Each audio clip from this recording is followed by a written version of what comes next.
All right, guys, welcome back. We just did our Cleveland Browns breakdown.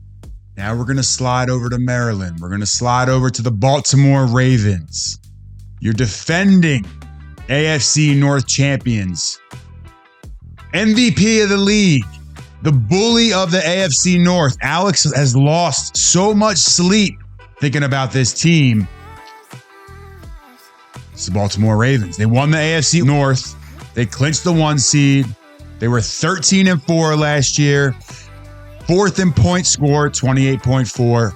First in points allowed, 16.5, which is the 7th fewest points per game allowed of any defense in the last decade.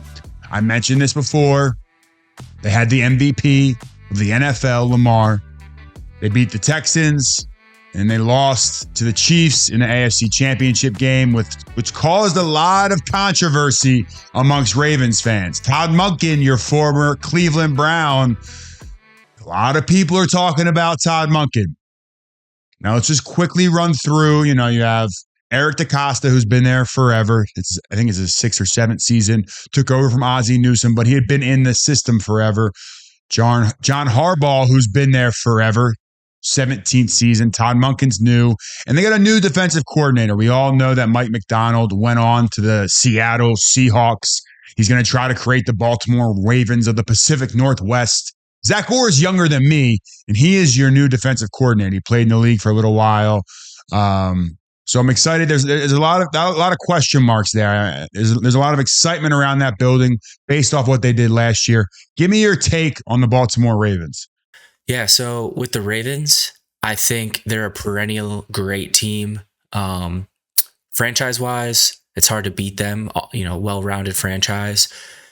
Obviously, they came from Cleveland, so that's where I'm going to give them a little bit of a nod. But most people don't know this. Can you give the background on how the Baltimore Ravens even came to be? I know everyone in Cleveland does. I know everyone in Baltimore does. But your casual NFL AFC North fan does not know the story.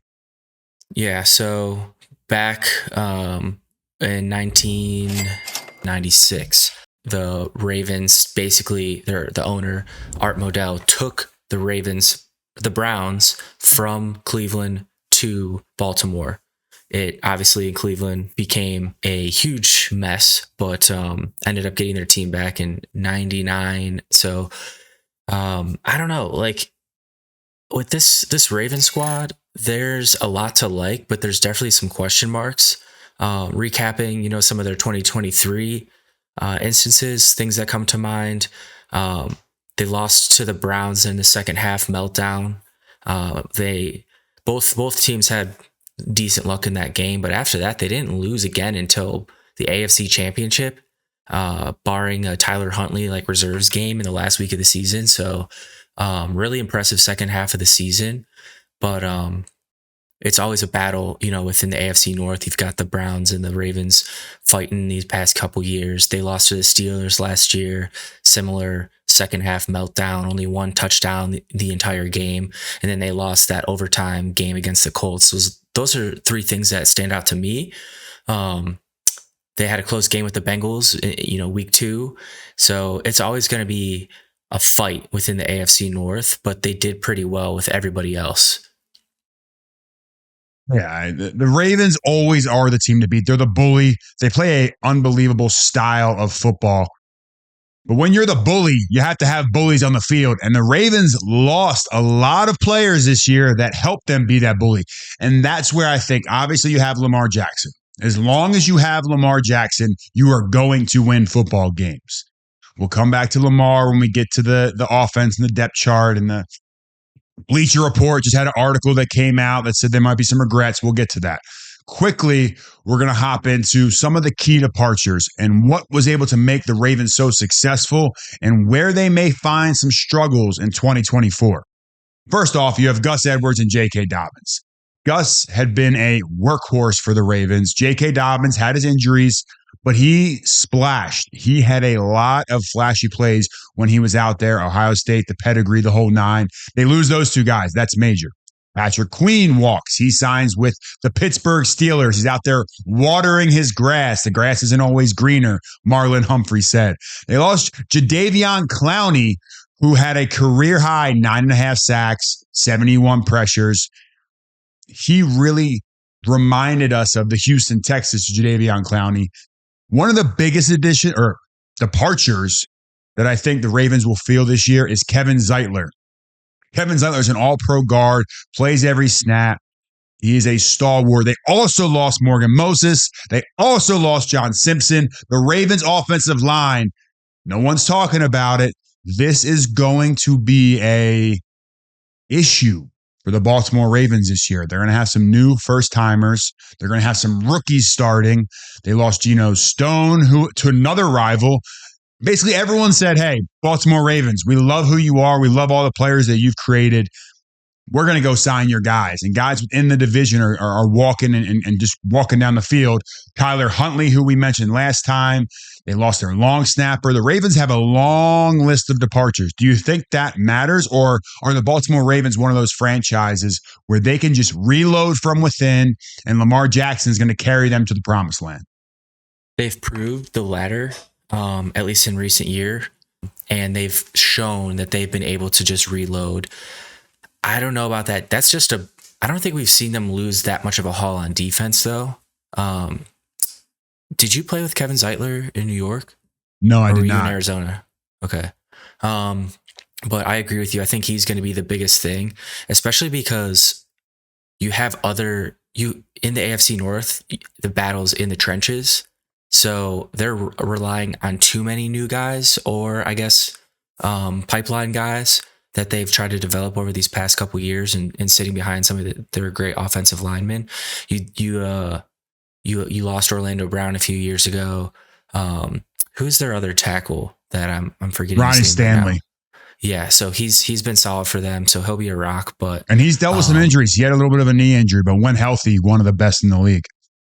Yeah, so I don't know that Clowney played pretty well for them, but I don't know if that's going to be a massive drop-off. We'll just have to see what they put on the field.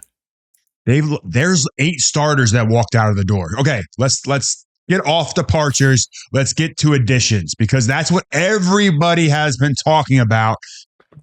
The additions for the Baltimore Ravens. There's really one guy that comes to mind. Now, I got to give a shout out. They re-signed Justin Madubuike, Kyle Van Noy, my straight off the couch brother. Nelson Aguilar extended him. But Derrick Henry, the Clydesdale of the NFL. They signed him to a 2-year, $16 million contract. 2020 AP Offensive Player of the Year, 2-time All-Pro, 4-time Pro Bowl. When you think of like a creative player in Madden, just someone that shouldn't make sense, you create Derrick Henry, and he lives and breathes, and he's in Baltimore. So if the bullies are going to get meaner and tougher, when you look back there and you see Derrick Henry getting ready to tote the ball, and you're Jordan Hicks, who we shouted out in our last video, do you get a little nervous?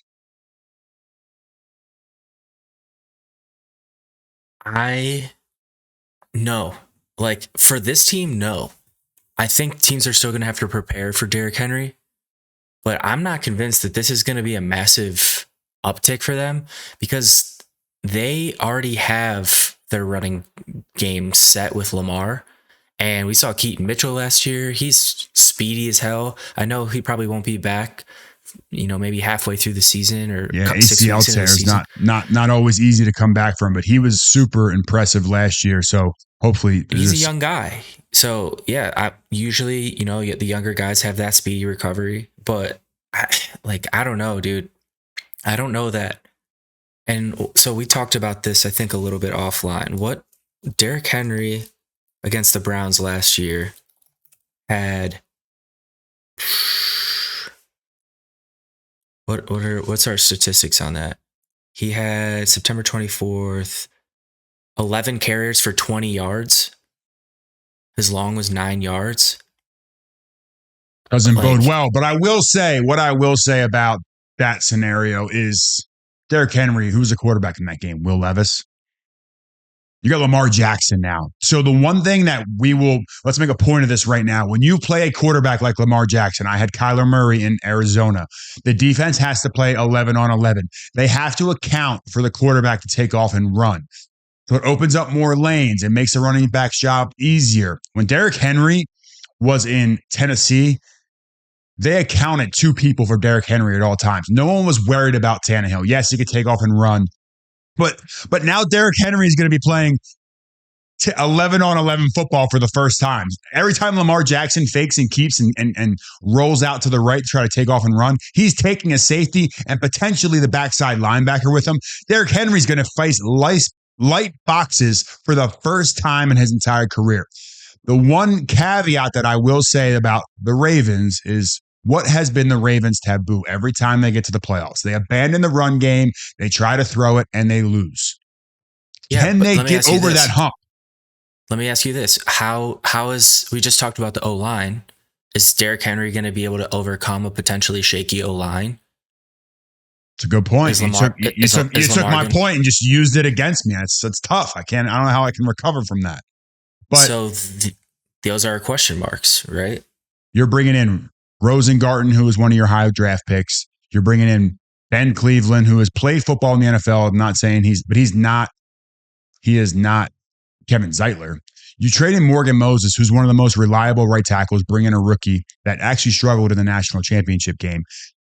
John Simpson walked in free agency, signed a 2-year deal with the Jets.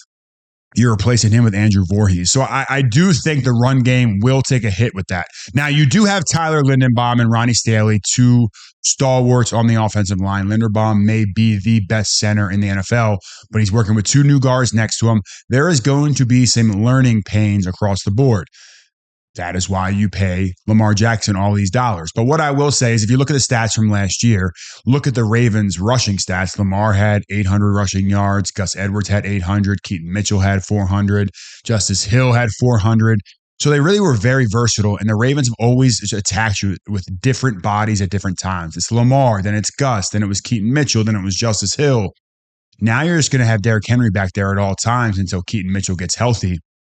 I do get a little nervous about this is what the Ravens have always done. They've always been able to run the ball, but can they throw? You have Zay Flowers. Is he your number 1 now? Is Zay Flowers ready to be a number 1? Rashad Bateman, who you drafted a few years ago, who you just extended, you're hoping he can take that next step. It puts a whole lot more pressure on Lamar and his arm late in the season because, look, you're going to have to beat Patrick Mahomes, Joe Burrow, Deshaun Watson late in the season, Josh Allen. You're going to have to beat those quarterbacks. And if you're just able to run the ball and be a one-trick pony, you're going to be great in the regular season, but you're not going to win games in the playoffs. And that's what's been the Ravens' Achilles heel. They honestly don't have a ton of massive receivers either. You're bringing up Zay Flowers. I'm looking at his statistics here. I'm looking at Rashad Bateman. I'm looking at Devontae Walker.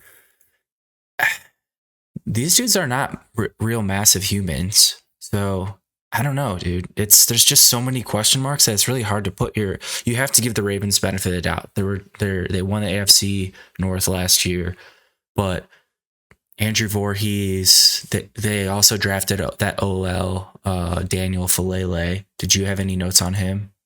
Falele is a massive human being. I think he's like 6'8", 400 pounds. But I mean, he was a few years ago. They're already have Rosengarten in there as slotted in as their starting right tackle. No one thinks you need a veteran offensive lineman, so you need a veteran offensive lineman. Now, I will say, Morgan's getting up there in age. Zeitler's older than I am. John Simpson was a younger player that ascended and played well, but they might think they don't need him. So for the future, and this is a great segue into Lamar's contract. When you have a player like Lamar making as much as he's making, you have to start making decisions on who to let walk in free agency and who to keep. So those quality starters that are making $5, $6, $7 million a year, you have to let those guys walk. So let's dive into it. Let's talk about the man that has to carry the Baltimore Ravens. It's Lamar Jackson. Everything depends on him. Now, he has had some injuries. He's had a couple bumps in the road, but he's the MVP of the NFL. The guy is magic every time you turn on the tape. No one has ever been able to play the position like he has. Maybe you look back at a guy like Michael Vick. Actually, Michael Vick played the position very well too. But everything with the Ravens rests on Lamar Jackson. That's one of the reasons why I like the Browns, because the Browns could put in Joe Flacco and still make the playoffs. If you take Lamar Jackson off the Ravens, they're going nowhere quick, unfortunately, if you're a Ravens fan. But Bleacher Report came out with this article and said they might regret this contract. So I'm like, let me look at the contract real quick. This year he has a low cap hit, 12.8%. That's right in range. Next year he has a cap hit of $16.8 million, or 16.8%, $43 million. 26 and 27, that's where Bleacher Report is talking about, where he has cap hits of $74 million. At that point, the Ravens will renegotiate that contract. They'll add some years on the back end, because you can't go into a season taking up 26.3% of the cap or something of that nature. So I really don't think Lamar's contract by any means is out of the norm. It's actually looking better and better every day. Lamar Jackson is 2-4 in the playoffs. He lost to the Chargers. He lost to the Titans. He beat the Titans the following year. He lost to the Bills. He beat Houston. He lost to Kansas City. I mean, they've won one wild card game, one divisional game, and they've lost the rest. Look, he got them to the AFC Championship. They are the team to beat in the AFC North. But on paper, I just don't see the Ravens got worse. We've talked about the Browns. The Browns stayed, and if not, they got better. The Ravens got worse. How good is Lamar Jackson? He was the MVP last year. They add Derrick Henry, who's a stud. But let's dive into the games. Let's dive into it. Now, quickly, let's talk about the defense. And we're a little bit of an offensive bias show. Justin Madubuike, one of the best in the game. Dog. Shout out Roquan Smith, one of the best in the game. 160-some tackles last year. He sets the tone for that defense. Marlon Humphreys, Kyle Hamilton, Marcus Williams, Brandon Stevens. They just drafted Nate Wiggins. They may have, compared to the rest of the league, one of the best secondaries. They drafted a guy, Nate Wiggins, who they probably don't need right at this moment, but Wiggins is going to be a stud down the stretch. Yep. So I agree with all of that stuff. I think even Isaiah Likely, not to go back to offense, could make a jump this year. He handled himself pretty well when Mark Andrews was out. Oh, Mark Andrews is back healthy. He's probably their number one option. I didn't even think about it. Zay Flowers is still number 2. Mark Andrews is number 1. Isaiah Likely comes in. You're right. Great point. So, yeah, let's get into their schedule, though. Let's see how they're going to fare in 18 weeks of the season, because I think they are our very first NFL game of the year this year against the Chiefs. And real quick, the last thing I will mention, they have a secret weapon on special teams. They have Justin Tucker. I mean, the guy can sing, the guy can hit it from all over the place. So they do have a large advantage at that position, which is huge because so many games come down to it. All right, let's jump right into it. Last year, though, no, chill. Last year, though, the kicker kind of fell off a little bit. He had his most questionable. He obviously has that longest kick in NFL history, and then they really started testing him, and he was missing them. So, I'll be interested to see this year if he tapers off a little bit. All right. Sorry. All right. Well, you heard it here. This might be. We might be selling. We're shorting Justin Tucker stock here. I'm not. Alex is. He's a Browns fan. You got to remember that. Yeah, all right. So let's start it off. We have the Chiefs at the Chiefs, rematch of the AFC Championship. Chiefs have gotten better. Chiefs have been partying a little bit this offseason. Guys are looking a little bit heavier. We got some arrests going on. Chiefs are better. Chiefs win. Now we go to the Raiders, week 2. They don't have a quarterback. Ravens come back, opening at home. They win that game against the Raiders. We go to the Cowboys at Jerry's World. A lot of things going on in Dallas. Dak doesn't have a contract. Micah doesn't have a contract. CD doesn't have a contract. This is going to be a great game. The Ravens are going to win this one. We go to the Bills at home. Josh Allen. The Bills are just like the Ravens. A lot of these veterans walked. I don't know how this is all going to shake out. I think the Ravens win again at home. You got to give the edge to the home team on that one. Bengals at the Bengals. Ravens are going to Joe Burrow redemption. I'm high on the Bengals this year. I think if they can stay healthy, which is always a big if, Joe Burrow in particular, I think the Bengals win this one. Commanders. Love my boy Cliff. Love my boy Zach Ertz.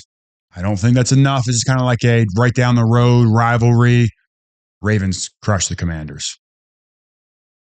Buccaneers, we're running into the Buccaneers. They were great last year. NFC South is not the best division in football. The Ravens will beat the Buccaneers. They'll beat the Browns.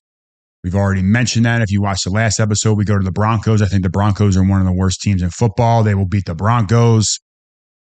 Everyone expects the Bengals to come back and for them to beat the Bengals again. I think they fall asleep at the wheel. They get swept by the Bengals this year, which is crazy to say. They're going to lose to the Bengals again. Now we go to the Steelers. Now we start to get into the division a little bit more, a division rivalry. The Bengals, obviously, they're in the division, but when I think AFC North, I think Baltimore and Pittsburgh. This will be a slug it out type of game. I think the Steelers are better than a lot of people expect. I am going to say the Ravens go to Pittsburgh and lose that game. They're losing 2 in a row. Everyone's calling them crazy. Everyone's thinking the sky is falling. They come back for the Harbaugh Bowl, and they just beat up on the Chargers. I don't think the Chargers are where they need to be yet. Philly's a big question mark. We are going to break down the NFC East next, and I think that Philly still is going to have some issues carried over from last year. They paid some of the guys that were mad last year, namely A.J. Brown. I think the Eagles are going to be good, but I don't think they're going to beat the Baltimore Ravens good. Ravens beat the Eagles heading into the bye. Alex, you mentioned this, a late bye week for the Ravens. Yeah, I think it's going to be a long stretch. I think they just need to stay healthy. That's like the name of the game in the AFC North. You get beat up, but that does tend itself and does bode well heading into the playoffs. So they come out of the bye week. They have my Giants at New York. Tough place to play. Giants are going to play them tough. Ravens are going to think it's going to be a cakewalk game. It's going to be closer than everyone expects. The Ravens win that game at the Giants. They're going to come back with vengeance. They lost to the Steelers. They're going to beat the Steelers at home week 16. Very tough matchup down the stretch. So right now, what do we have? How many losses do we have? We got 1, we got 2, we have 3, we have 4. 5. This is where I think, we're Texans, redemption. Everyone's high on the Texans. I think that we are going to have a win versus the Texans late in the year. Cleveland Browns come to town week 18 for the division. The Browns pull it out. That's how it shakes out. That matches up. Now all my stuff makes sense right now. Yeah. The Ravens are going to go what? What's that? 12-5, but they lose a tiebreaker to the Browns at the end of the year.